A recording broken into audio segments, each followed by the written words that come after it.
नमस्कार दोस्तों, आप सभी का स्वागत है आज के एक फिर न्यू कहानी में। आज की कहानी में दोस्तों हम लोग सुनने वाले हैं धर्म बड़ा या लक्ष्मी। तो दोस्तों वीडियो को हो सके तो आप लोग अंत तक देखिएगा, क्योंकि कोई भी कहानी आप आधा नहीं सुन सकते हैं, यानी कोई भी ज्ञान आधा अधूरा नहीं लिया जाता है। इसलिए आप लोग वीडियो को पूरा देखिएगा। और जो भी साथी पहली बार चैनल पर आए हैं, आप लोग चैनल को सब्सक्राइब कर लीजिएगा। चलिए दोस्तों कहानी को शुरू करते हैं। एक बार की बात है, माँ लक्ष्मी और धर्म के बीच बहस हो गया कि हम दोनों में कौन बड़ा है। माँ लक्ष्मी ने कहा इसका फैसला इंद्रदेव करेंगे, हम लोग उन्हीं के पास चलते हैं। माँ लक्ष्मी और धर्म दोनों इंद्र भगवान के पास चल दिए। जैसे ही इंद्र भगवान के पास गए, माँ लक्ष्मी ने इंद्र भगवान को प्रणाम किया और बोला, हे इंद्र भगवान, धर्म और मैं आई हूँ आपके पास, हम दोनों में कौन बड़ा है इसका फैसला आप कर सकते हैं।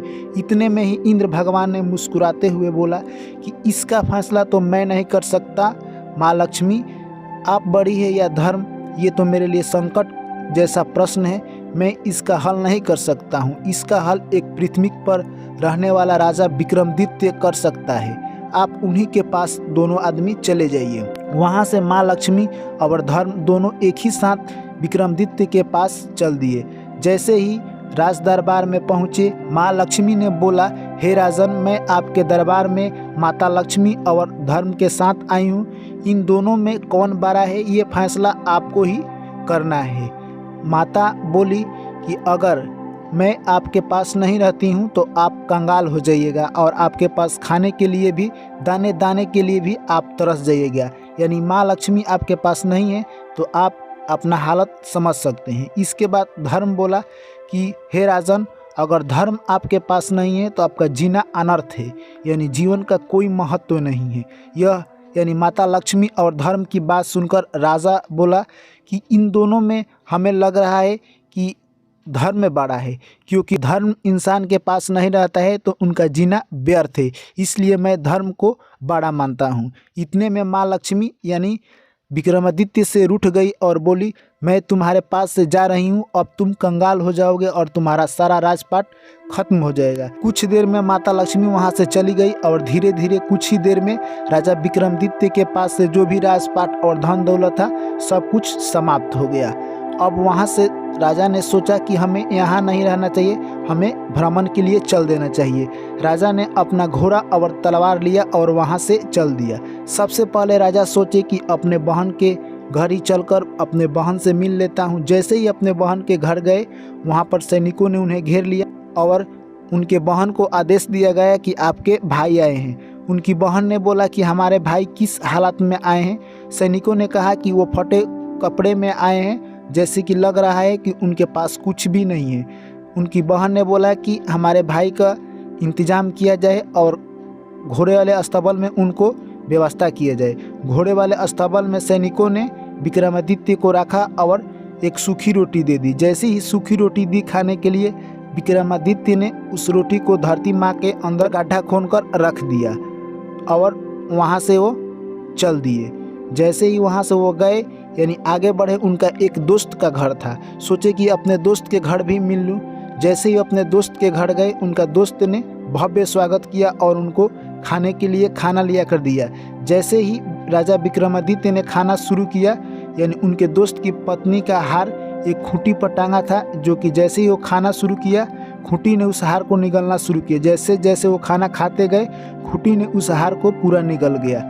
यह सब देखकर उसकी पत्नी यानी राजा विक्रमादित्य पर दोषी ठहराने लगी कि आपका दोस्त ने मेरा 9 लाख हार चुराया है। उसका पति कहने लगा कि मेरा दोस्त ऐसा कभी भी नहीं कर सकता है।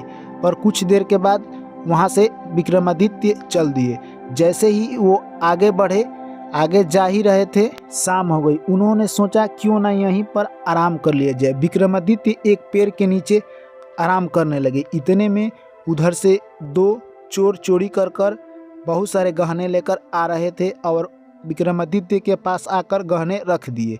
तभी तक देखा कि राजा के सिपाही इधर ही घोड़े पर सवार होकर आ रहे हैं। चोर ने सोचा कि यहाँ से भागना ही उचित होगा, वरना हम लोग पकड़े जाएंगे। यानी चोर ने अपना सारा धन राजा विक्रमादित्य के पास रखकर वहाँ से वो लोग रफू चक्कर हो गए। उतने ही देर में राजा के सिपाही वहाँ पर आए और आकर देखे कि ये तो धन दौलत यही राजा ने चोरी किया है। उनको पकड़कर ले गए राजा के दरबार में।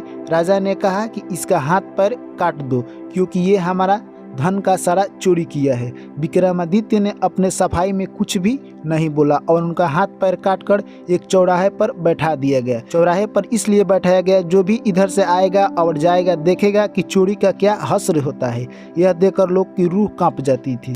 जैसे ही यहाँ से जो भी लोग जाते देखते कि ये व्यक्ति ने राजा के दरबार में चोरी किया है, इसके बाद कोई भी साहस नहीं करता। इतने में एक ग्वाला वहीं से गुजर रहा था। वो सोचा कि ये कौन सा व्यक्ति हो सकता है, यानी यही व्यक्ति है जिसने चोरी किया है।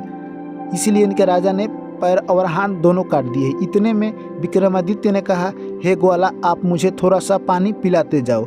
वो ग्वाला यानी मक्खन बेचने बाजार में जा रहा था। उसने सोचा क्यों ना इसको थोड़ा सा पानी पिला दूं, क्योंकि वो व्यक्ति डर रहा था। सोच रहा था कि मैं इसे पानी पिलाता हूं तो राजा के अगर सैनिक देख लेते हैं, मुझे भी दंड मिल सकता है। पर उसने छुपके से राजा को पानी पिलाया। जैसे ही वो राजा को पानी पिलाकर वहाँ से आगा गया, यानी बाजार में मक्खन बेचने के लिए, उनके मक्खन समाप्त ही नहीं हो रहे थे। वो दिन भर मक्खन बेचा, जितना मक्खन था उससे ज़्यादा हो गया और बहुत सारी इनकम हुई। यह बात आकर वो अपने घर अपनी पत्नी से बताया कि आज हमारे साथ ऐसे ऐसे घटना हुआ। उसकी पत्नी बहुत खुश हुई और बोली कि उस व्यक्ति को आप अपना पुत्र क्यों नहीं बना लेते हैं, क्योंकि हमारे पास कोई पुत्र भी नहीं है और हम लोग अब बूढ़े भी होते जा रहे हैं और हमारे बूढ़े का सहारा यानी वो लड़का बनेगा। उसका पति सोचा कि ये हमारी बात पत्नी अच्छी कर रही है। यानी ग्वाला अगले दिन गया राजा के दरबार में और राजा से बोला कि हे राजन, जिस व्यक्ति को आपने दंड दिया है उसे मैं अपने गोद लेना चाहता हूँ। यह बात सुनकर राजा बोले कि वह व्यक्ति हमारे काम का तो नहीं है, तुम जाकर अपने इच्छा अनुसार ले सकते हो। यानी वो ग्वाला ने विक्रमादित्य को अपने गोद लिया और अपना पुत्र मानकर उसे घर ले गया और अपने घर ले जाकर नहा धोकर अच्छी खाना खिलाया और बहुत सेवा सत्कार से उसे रखने लगा। इतने में ही एक राजा की लड़की थी जो कि गीत गाती थी।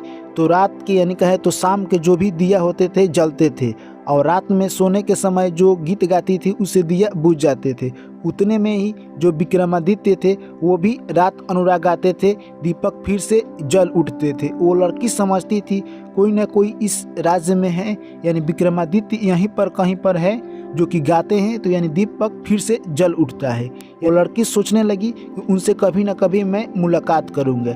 इतने ही देर में उनके पिता यानी राजा ने अपनी लड़की का स्वयंवर रखा और बहुत सारे देश से राजाओं का आगमन हुआ। बहुत सारे राजकुमार आए और यानी स्वयंवर रखा गया। यानी ये लड़की जिसके गले में माला डालेगी उसी से शादी करेगी।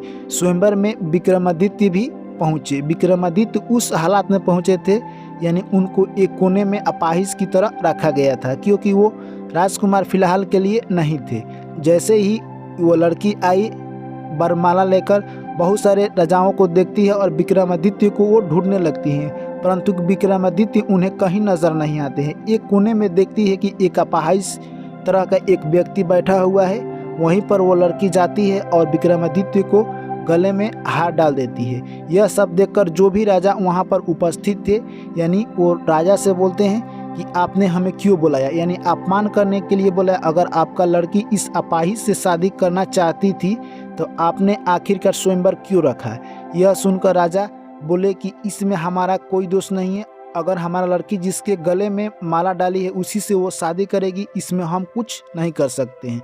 और वहाँ से यानी विक्रमादित्य के साथ उस लड़की का स्वयंवर हुआ और बड़ा धूमधाम से हुआ और उनको विदा कर दिया गया।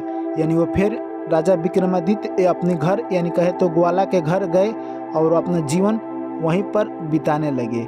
एक दिन की बात है, यानी राजा विक्रमादित्य ने अपनी पत्नी से कहा कि तुम मुझे हिरण का मांस लाकर खिलाओ, क्योंकि मुझे हिरण का मांस खाने का मन कर रहा है। इतने में उनकी पत्नी बोली कि मैं कहाँ से ला सकती हूँ। उतने में विक्रमादित्य ने कहा कि तुम अपने भाई से जाकर कहो कि मुझे खाने का मन है, वो मेरे लिए लाकर दें। यानी विक्रमादित्य की पत्नी जो थी बहुत समझदार थी। वो सोची कि मैं अपने पति का नाम लूँगा तो हमारे भाई कहेंगे कि उनसे बोलो वो अपने लिए खाने के लिए नहीं ला सकते हैं। यानी वो विक्रमादित्य की पत्नी अपने लिए बोली कि ए मेरे भाई, तुम मेरे लिए हिरण का मांस ला दो।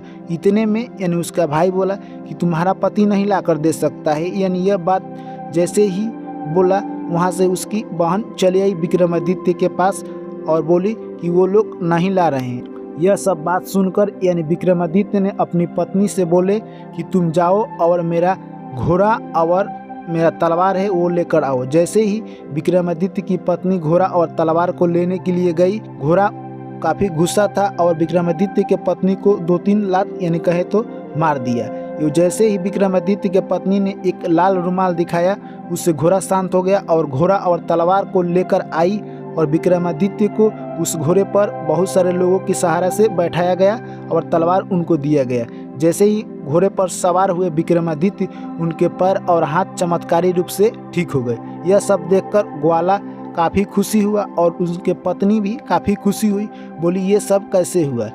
राजा विक्रमादित्य ने कहा कि मैं जंगल से आता हूँ शिकार करके, उसके बाद ही बताऊंगा। राजा विक्रमादित्य जंगल गए और बहुत सारा शिकार किया और शिकार जैसे ही वो करते गए यानी कान और पूंछ काटकर एक झोड़े में रखते गए और वो लेकर चले। इतने में ही यानी राजा विक्रमादित्य की पत्नी का भाई भी उस जंगल में शिकार करने के लिए गया था।